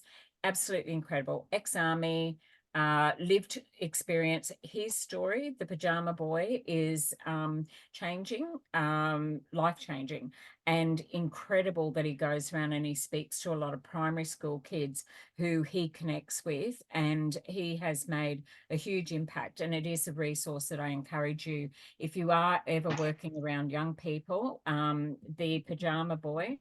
Now, I think it's this Stephen. I think it's spelt that way, but I'm going to put EVEN, but it may be PH, but I think it is STEVEN. Okay, so what have we just done? We've done some information, some education, some sharing, some knowledge, and here we are fully networking in this space right now, because Maria, you're telling me about something, I'm sharing something, Shannon, you're sharing something in that space. Michelle's going, yes, I know this, I can bring that in. Yeah. But then Maria, you didn't take it only from the lens of a worker, you took that from a family perspective in your school and that school community. You came into that space as a parent with an identified need and a gap. So it would be reasonable to say that there are other parents who are going, I don't know who to go to, I don't know what to do. And school communities are meant to be safe, like the roles that Chris and Joe are in. That is about early intervention prevention, to prepare them so that they know they have a sense of belonging. I know who I am this, I'm in this grade, that is my teacher, and this is my school. That is who I am, and that is where I fit in. So school can be a soft place to land for a lot of kids. It may not be great at home and you may not be able to fix that, but wow, 40 weeks of a year, you absolutely are building foundational skills and strength-based in there, and you are 100% making a difference. So thank you so much for adding the layers in there. Do we feel as if we have covered what networking might be like in that space and how valuable that is? Yeah. It's not always out there. Sometimes it's, you put a group of people together and you're networking. You jumped into breakout room and you're sharing like what went well. What would be some skills though that you would think would be the most effective skills to network? Let's throw that up and just fire them away. I'm not fast in this space, you know that. So I've shared with you language, where it's relevant and safe for First Nation, but then we work with a lot of cross-cultural. What's another one? I think you need confidence. You need confidence in yourself to talk about it yourself, like to network and to talk about what you need and what you can offer. Yeah, and I was going to add on to that, like that communication, being able to communicate with others. Yeah. And that might be through email or like face to face or on phone. Yeah. I love that. And also follow up. you know, like, hey, I met you the other day. That's the second encounter, isn't it? It's like reach out. It's like, I'm going to send you, I'll send you an email. Thanks so much. I'm always writing on my hand. So I'll just say, I'll pop it here in my phone as well. But I will also have, I call it my hit list. It's not what you think it means, but it is about, I need to go there. So one page called, it's called Community Connection. And I will just drop that in because workers change, move to other services because, you know, you met someone at a meeting and they said, hey, you know, like, I really wanted to get into this area. Look, we've got an opening. And I go, oh, I'm not sure I've got the skills. It's entry level. So we won't know unless we're communicating with people. And word of mouth is still the most powerful way to get a job. Most powerful. 17.5% of jobs come from job agencies.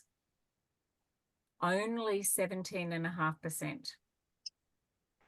So we've got to go elsewhere. Well, if it's not face-to-face and it's not on in a job network agency or even on Seek, where else can I find that? And we find it in community newsletters. We find out what's coming up. We'll put it into that space. You know, I just helped one of the groups get some funding for 2 years, 2 specific workers for that.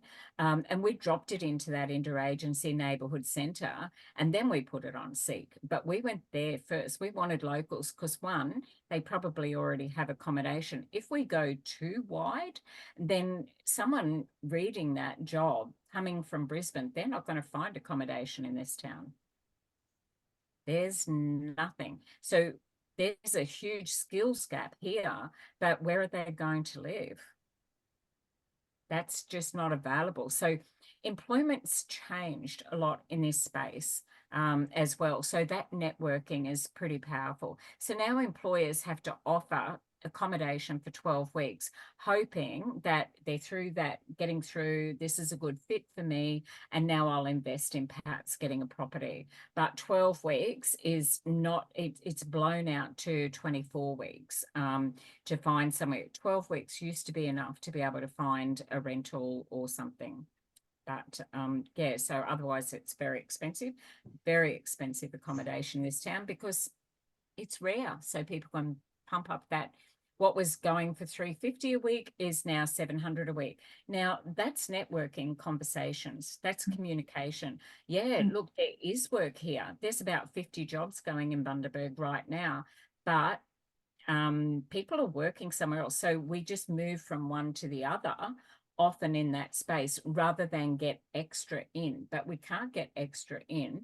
And our population is growing at 12.5%.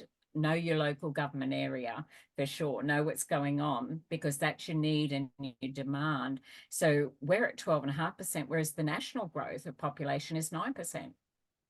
So we're ahead of that, which means a lot of need in the social service sector, high demand, and yet not as much in the Sunshine Coast.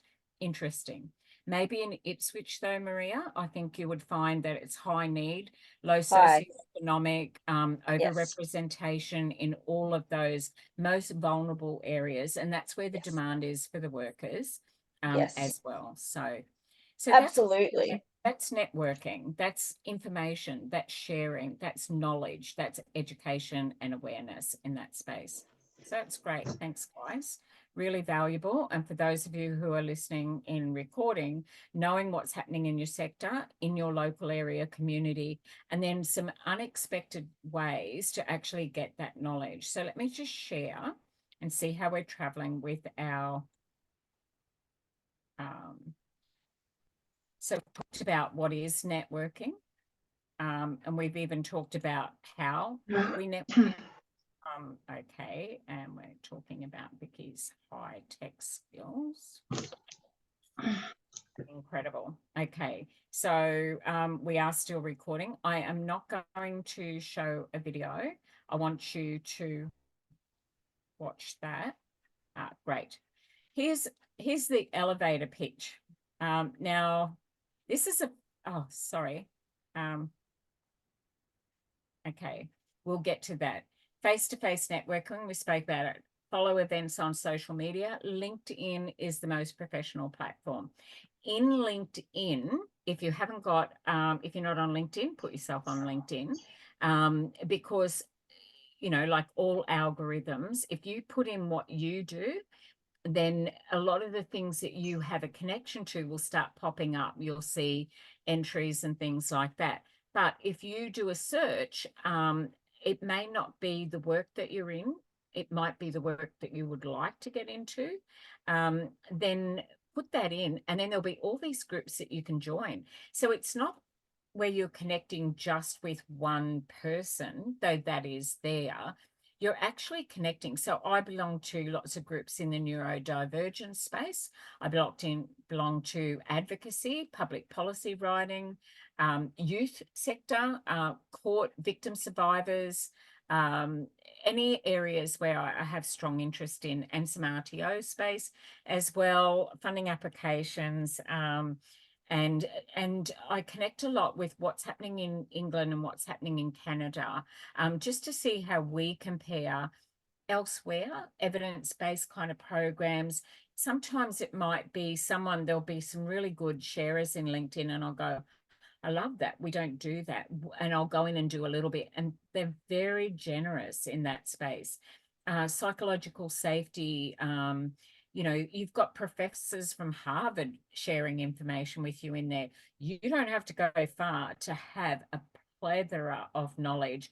That's your professional development. And LinkedIn offer free kind of, here's a 1-hour workshop. Jump in and do that. It's, if you want to. So how do we continue to know and grow? And that's what we're trying to do, is so that we can deliver great services to our clients. Another perspective, or like that is an area, or it might validate you and you go, I'm doing that. Hey, high five me, because I'm right on trend at the moment with what's happening in that space as well. Or we might read about how someone else has covered that. That's the other form, what Joe was saying. There's other ways to network as well. Use icebreakers to start conversations. I know I'm hopeless at that. I would rather take interest in somebody else and keep the conversation away from myself if I could. So we still use, and we do this with our clients, open-ended questions. Tell me a little bit about your service, rather than a yes or a no answer. So we get to practice our intentional interviewing questions in that space. So I just use the skills that I've got. And then I try and make that like that, you know, jump in and jump out briefly. We don't have to say everything, but it would be like, I'd love to talk to you a little bit more about that if you ever had any kind of contact. So I'll go and meet people for coffee now. And it might end up being a mentoring space, or it might end up being just getting to know about what they're doing more in that space. And not as much of late, but I will return to that. But a lot of people don't even know about your services until they're in crisis. They find out the hard way, whereas we want to be able to just let people know early intervention, prevention. And it might be that Jo would find out in her role, or Chris would find out, and that could prevent something from happening, or support family before they become into that fractured space of point of no return as well. So that can be really valuable, and it changes, you know, government changes. They decide where they're going to put money. At the moment, the catch cry politically, state and national, is around youth crime crisis and housing insecurity. They're the two big things. Even ambulance ramping is settling down a little bit more. You're going to hear a lot more about this space, which means that they're going to throw a lot more money at that unmet need in your community, which can be good, but you want to be ready for when that money starts coming in, which is if the government doesn't fund it, you don't have work. That's the sector that we're in. And if you're not working for a government agency, or a government closely connected to that funding stream for you, then you may not have a contract come the 30th of June. You might go, well, you are employed, but it's for 3 years. Or they're ending that program if it's not successful. So how we strengthen that and make it valuable is really, really important. We're actually making sure that we have a succession plan for our own career path as well. So join a conversation. Hi, didn't want to interrupt. And just stand there. Just bring the right energy with you. Even if it's out of your comfort zone, I encourage you to do that. Share a table at lunch or during a workshop, move yourself around, have a business card or leave something with you. And then remember, give and take. I like to say, out of Franklin Covey's 7 Habits, think win-win. It doesn't mean it will be win-win, but at least think, what can I do to help that other person in that space? I'm not in control of them, but I have to be able to. And I just find that that's a better space to be in for me. Think win-win, what's in it for them if I do that? Like, I was just wondering if what we do might be a good fit for you. And I'd love to hear more about what you do. That's it.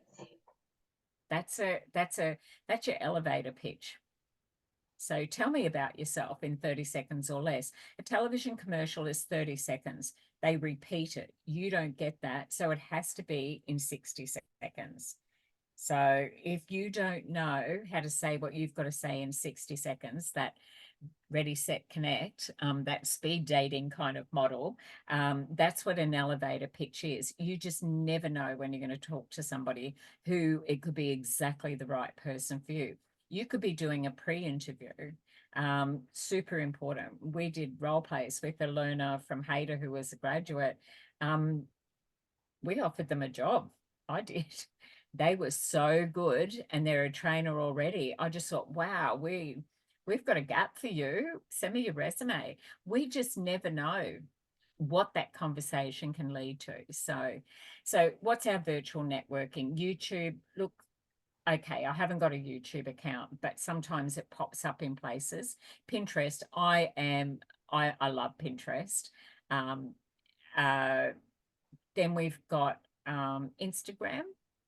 LinkedIn is powerful. Facebook, yeah, maybe, but it's different things for different people. You know, like, it's all about community connection. When we look at all of this, see how it's all connected. So Facebook, Instagram, LinkedIn, YouTube. What's some others that you might connect with?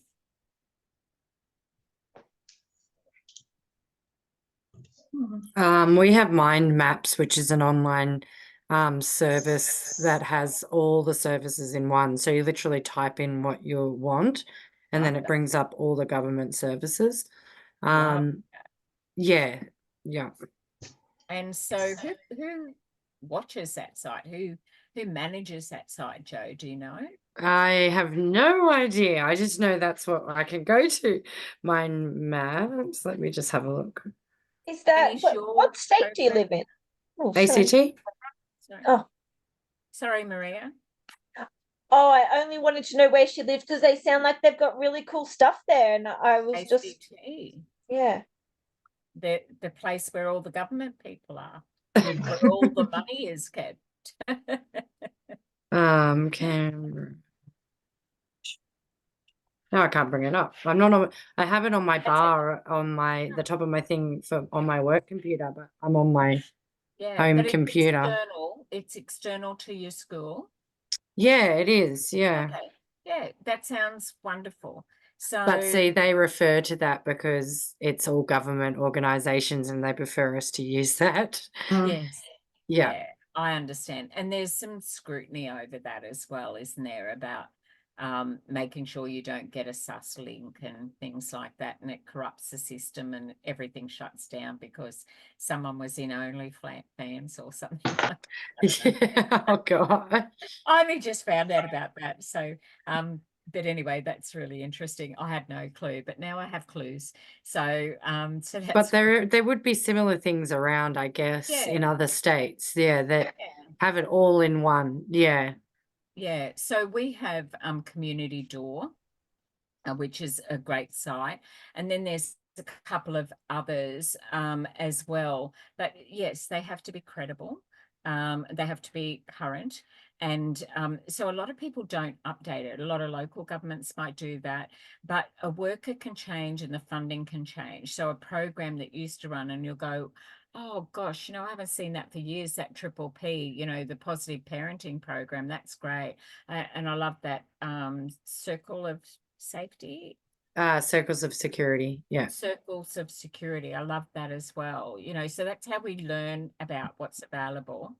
So I just Googled it. Sorry, that Mind Maps is Mary Mead, which is like the child safety. ACG child safety CYPS sort of thing. Oh, yes. Yeah. But they do also a lot of programs. And right. so it says Lifeline. Yep. So they're supported by a lot of different companies. Yeah. Right.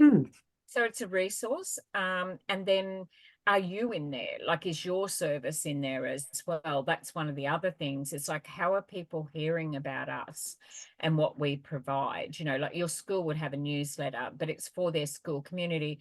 And then everybody who is a staff member has another connection into the wider community. And so Joe, I hear you say, your sporting schedules change. So you belong to that community as well. And then they kind of know what you do and a little bit about your work. And that's how we're networking all the time. So what are the legal and ethical?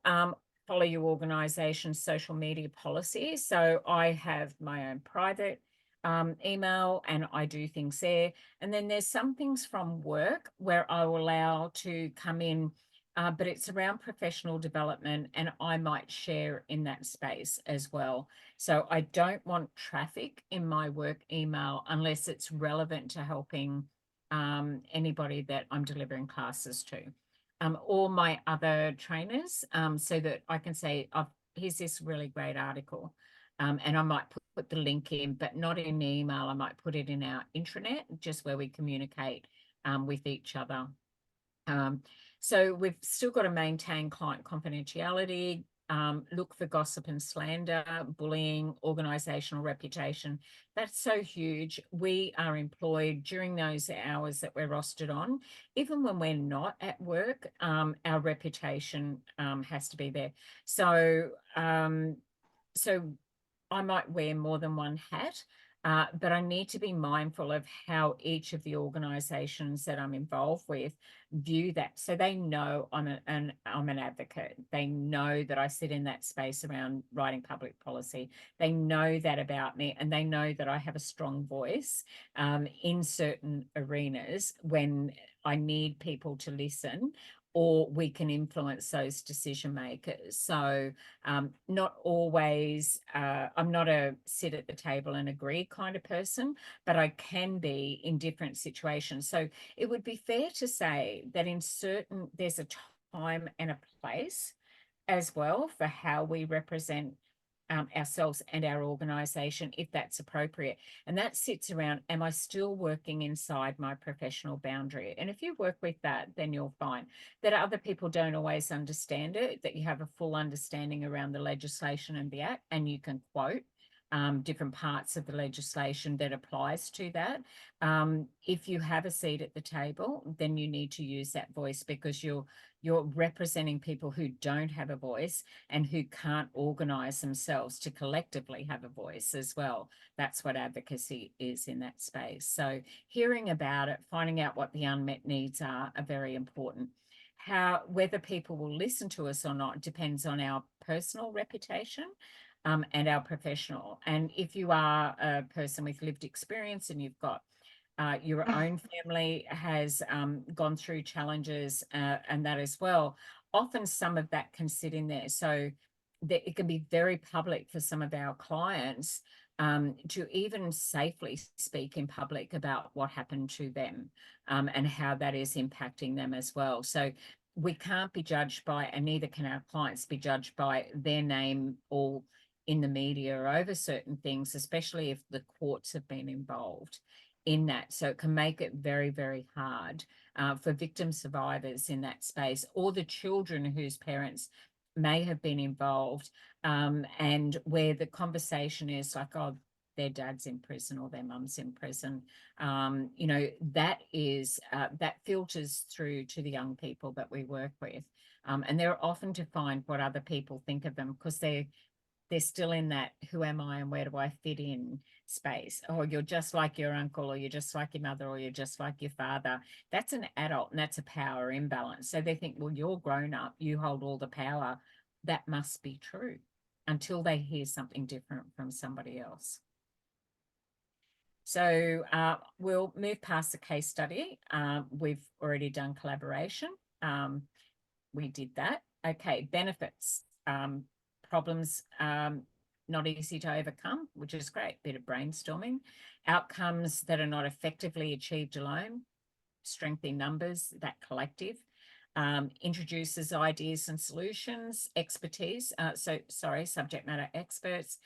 It improves the efficiency, extends scope of services. So they might come to you, but wow, look at all these other things that you've been able to put us in front of, because you know how to do those referral pathways. And then improves our service delivery as well, because you don't have to be everything to everybody.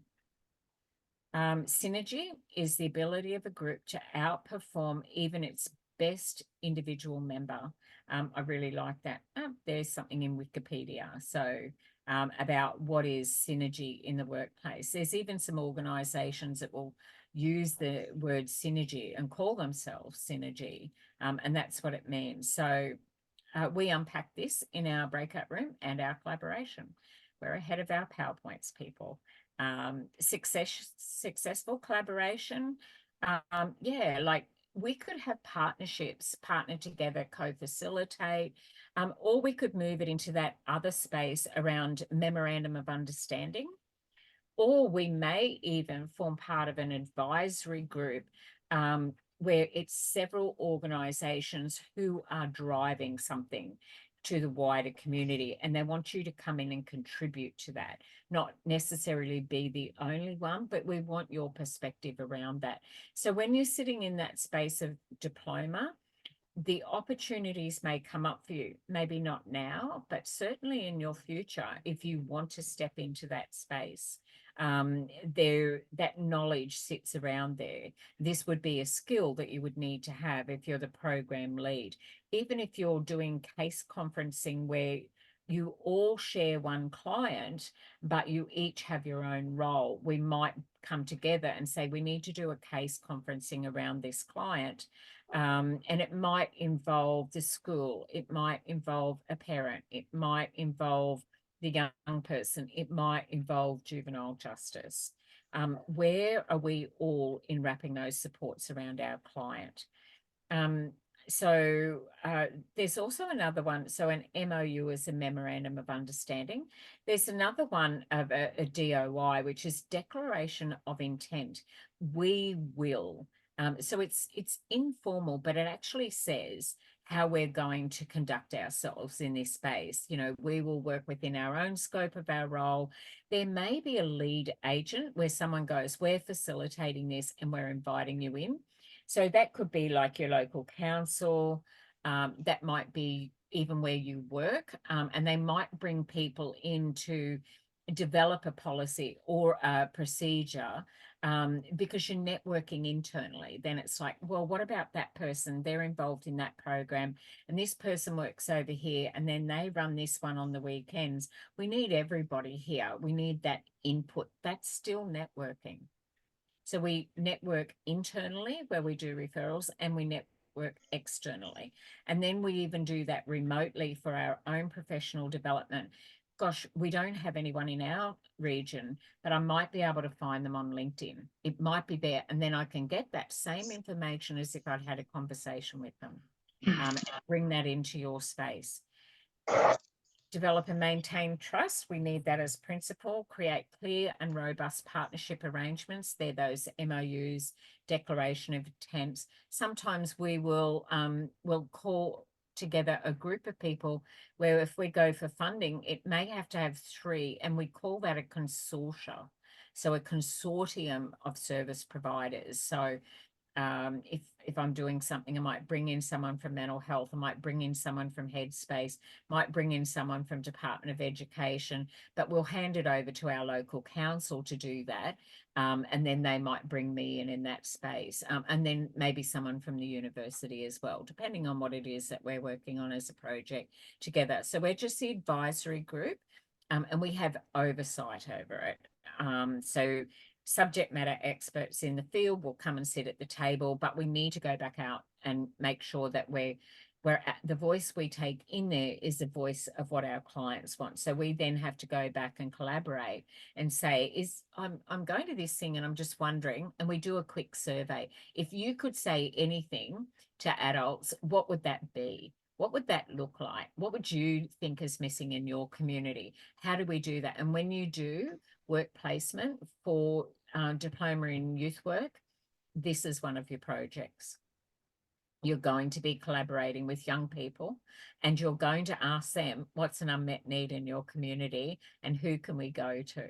So this is relevant for us when we actually get to work placement.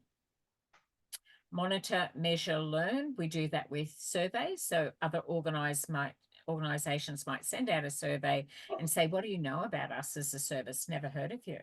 I know you're there, but I hardly use you.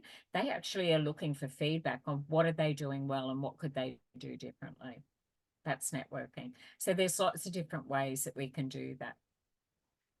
Legal, whoops, sorry, went too fast.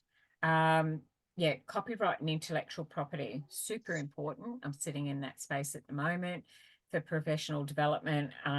If we write something and we pull something from somewhere else. So I don't record our videos when we're in classes because we have the right to use it, but we don't have the right to record it again and send it out. So what we do is we add that as an extra resource, and those videos get attached to your PowerPoint, or it comes out to you in the PowerPoint, it's embedded in the slide and you can open up and watch it for yourself. So that's copyright, and that's what intellectual property is. So we need to just acknowledge that I got this from TEDx, or I got this from YouTube, or I got this from, and reference it, give them credit, the same as what we just did with this is where we got that information. And all across your learner's guide, you will find lots of references that hey to do of where we get our information from. So some of that information may not be current. So if you go, oh, it's not there, look at the date and then just change everything but the year. If it's 2021, then put in 2023 and see if you get closer to something that's current. Or put that into your search engine, the keywords, and then leave out the date, and you'll find that link in there. So if someone goes, oh, the link isn't working, I want you to get a little bit curious and dig a bit deeper and go, I wonder if I can find it myself, but I will just leave out the year or the date, or I'll use the keyword. So terms of an MOU or a contract. So funding contracts are binding legally. People who aren't delivering can be on month-by-month reporting. So sometimes I'll find myself in a space for whatever reason where I'll go in and have to kind of clean up something. Is it comfortable? No. Is change really difficult for people? Yes. But we wouldn't be in that space if we weren't the people who go in and rebuild, bring things back into line with what the funding contract actually required them to do. So it can be a little bit unstable from time to time, but the contracts are very clear. Why we're here, what does my position description say? And then that's what we do, because we enter into a contract when we work for an employer. We say that I can do these things. We rely on the employer to show us how they do things, and to make sure that we've got the resources around us to be able to do the things in the way they do their things. So reporting conditions for funding bodies, very, very important. And dispersal of funding. So someone might go, look, I've got this idea, it'd be a great way to do it. If it's outside whatever we said we were going to deliver, it's a great idea, but we can't vary the contract that we're in. But we could discuss what that looks like and how we can apply that in improving performance, but we can't change the contract that we're locked into. That's it. It's a given. And we can't work outside the scope of our role. That's the legal consideration there. So if it's a reasonable request by management that we do it this particular way, and it's the legal consideration, then we must do that. That's the contract we enter into with our employer. What are some models around collaboration? So here's language, co-location. You might be big and someone comes in once a week and sets up a little information desk where you are. So that's co-location. We might also want to go out to some of those outlying areas that are remote, and we might find another org that lets us have a desk in the corner.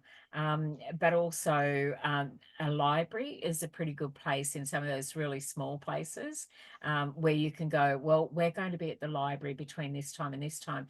But you talk to the library, you network with the library and say, we're bringing this into town. We're in town every Thursday and we'd be here from 1 till 3. They'll go, we've got a notice board and we've got friends at the library. That would be wonderful. And I'd be happy to keep your brochures when you're not here and let people know that you're here on Thursdays between 1 and 3. And they'll go, oh, if I want to catch up with that person. So find your locations where that is a central hub for members of the community. It could be a coffee shop. It could be a notice board in the main street in the CBD. It could be in shop windows and things like that. All those other ways. Share resources and arrangements, cooperative. So that means a group of you, a hub often. Auspicing. So it might mean that, you know, recently I did a funding thing. Council couldn't apply for it themselves. So they needed an organisation that met the criterion, a not-for-profit organisation and a charitable organisation. So we then auspiced that. We did the funding on behalf of the advisory group. We said, here are all the people in the cooperative that we're doing, that consortia of partnerships. This is our terms of reference. We've done all of that. And yet we will be the lead agency in that space, which means we will receive the money into our account. We will disperse that money and we will complete the financial report that sits around that funding. But we aren't making decisions on our own about that funding. We're simply the auspicing agent for them because they needed an organisation to be able to do that. Consortia and partnership, that's when we work together with like-minded organisations or someone who's an expert in that field. Mergers and amalgamations, networking can create that. So the organisation that I'm in, we actually have a mothership. There is, and I'm one of 11 organisations in that hub, which is an alliance of, I forget the name of it. It's called ACE. It's an alliance of community engagement, I believe that's, or enterprises. One of those. Lots of acronyms in the community service sector, but we sit in a hub, and what the managing director of that lead agent is very, very good at is finding great people in small organisations and strengthening. He is a black belt in that space, and incredible. And there's all the different models. So we're all just doing our thing, but we know we are part of something bigger as well. There is strength in that, because I might go, look, this isn't for us, but that might be for another org in the group, and they will help them do a funding application. So we look out for each other, and we are a strong group as well, and there's strength in knowledge and sharing. So research advantages and disadvantages, again, we are ahead. We've already done that. So we discussed, we shared, we connected, and what were the key contributors to that space. So stages for developing a formal collaboration, the scope, what we can do and what we cannot do, formalize it, write up an agreement. If it's an informal collaboration, then you don't need it. It's like, we're just going to have a meeting every Wednesday between 1 and 2. That's enough for some people, but someone has to be in charge of organising where the cake and biscuits and tea and coffee and where the toilets are. And you might even share, look, we're going to host it at our organisation. So it might give you an opportunity, rather than everybody go to one place, it gives you a chance to walk in through the door of another service provider. And then what is the change management? That's a really big thing to say, and a very big thing to apply, but we do it really well if we have a clear understanding of which is my bit, which is your bit, what did we agree on, and so that we know what it looks like if we're doing it well. SWOT analysis, which is strengths, weaknesses, opportunities, and threats. So what are our strengths? What are our weaknesses? Where are the gaps? We talked about that. What are the opportunities? Like, oh, I could approach that person. I think that I met someone at that meeting and that would be really good for us. And then what are the threats if we don't do it? You know, like, we may be at risk of not being able to deliver the services if we don't strengthen what that looks like, or we haven't got enough people in our team to do that. Can we grow our team? So I have people who I feel are part of my team who work in child and youth mental health, juvenile justice, child safety, other community orgs, the Indigenous Wellbeing Centre. I can't do it without them because I can't have all that knowledge, but we've got to think win-win in that space. Can I be of help to them? And of course, the people that I network with strongly and effectively and efficiently are the ones that I will definitely say, if you've got clients, we've got a room, they're in my email tree, and I'll just say, this is what I've got coming up. And we don't have vacancies for long because everybody's got somebody at some stage. So identify risk. So due diligence around that, you know, are they a good organisation to be with? Partnership or an interagency agreement, MOU, what are the protocols? How are we going to conduct ourselves? What the service level agreement is. I will just do us. You have no say over the HR side of things. We will even unpack a lot of that. So every one of us that's belong to this collective group, that we all have an MOU in that space, and we know who the decision makers are and who represents the organisation in that. We don't hold meetings outside of those meetings. Even when you sit on a committee or on a board, we can't approach a staff member. We have to make sure we know what the scope of our role is. We can't directly go to it. You have to do that from within the group that you're in. But when you're networking, you can go peer to peer. But if it's CEO, then, you know, you may have to report that and say, look, I'm at this organisation today. I think that could be really good. But if you've got a line manager, you need to check in first. We can't just act independently in our roles because we went there in work time representing the organisation. So that information and knowledge that we learned, that belongs with the organisation. That belongs with everybody back in the organisation. And hopefully in your organisation, you've got somebody who takes care of disseminating and sharing that information. So that's stage 2. Stage 3, how do we tell everybody? What's the culture and values? Are we out of step? Could we learn that? And then what are the change processes and the plan if something happens? If one group gets defunded and they leave the work you've been doing, do we then open up a casual vacancy for that?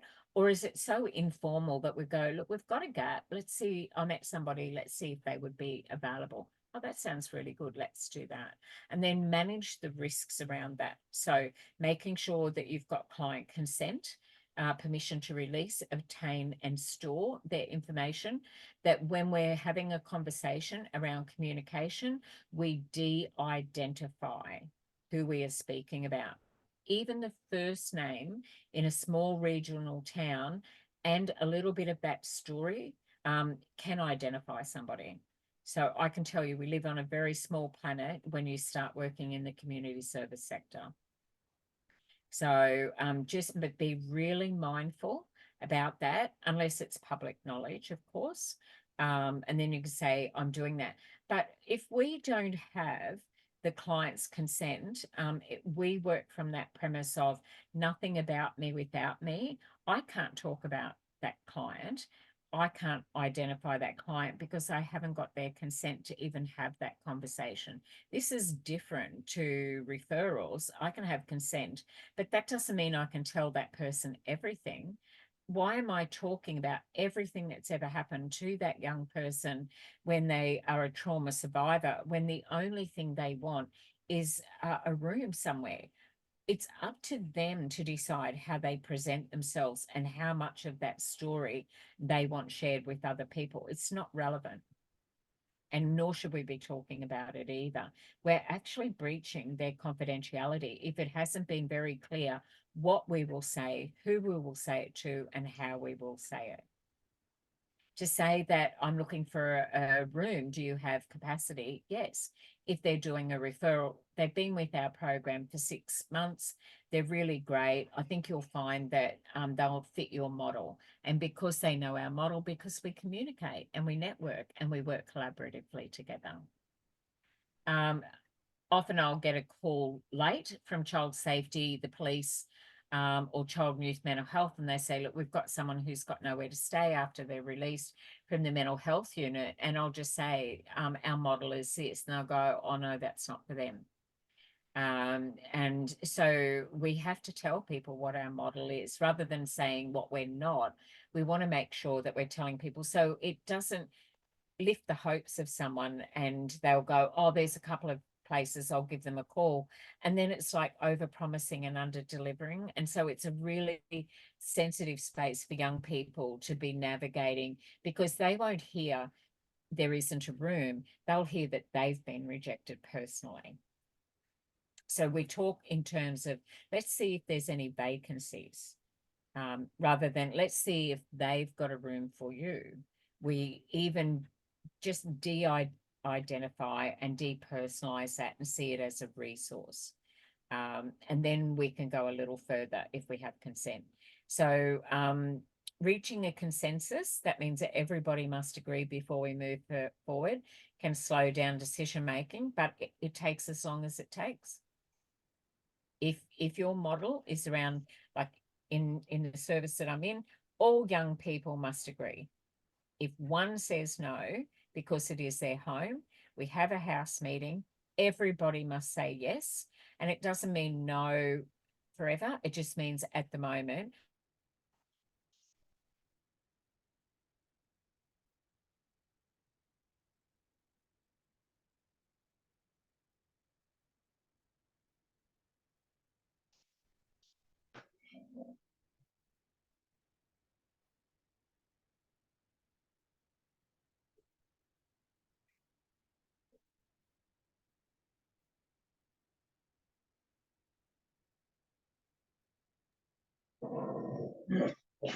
Is it just me or is Vicky Yeah, gone? she's gone. She's gone. Just about to say, I can only see Michelle moving. Everybody else is black. Yeah, that's it. And Vicky is frozen in time. Yeah. I was like, wait, is it just me? Could it be me? Oh, now it's saying I am host. Oh, look at that. Oh. No. She must have dropped out. Yeah. Okay, well, guys, I'm going to drop out because I am starving and I need Yeah, food. I was thinking that too. I was going to say that I was haven't had getting a ready break. to go too because I'm so tired. And I'm like, oh, maybe she's going to wrap it up soon. That's what I've been waiting for. I've just been going off the black screen to have a drink and a bite every 2 minutes, but Yeah. I really need to sit down and eat. I'll let So- Vicky know that you've gone then, Yeah, Shannon. okay, I'll catch Yeah. up. Okay, See thanks, you, guys. Shannon. I'll To see you next Monday. Bye. Bye. Enjoy. Bye. Oh, I wonder what's happened. I'm not sure. I'm assuming she's going to be getting back on. Yeah. Should I Yeah. stop the recording? I'm going to stop the recording.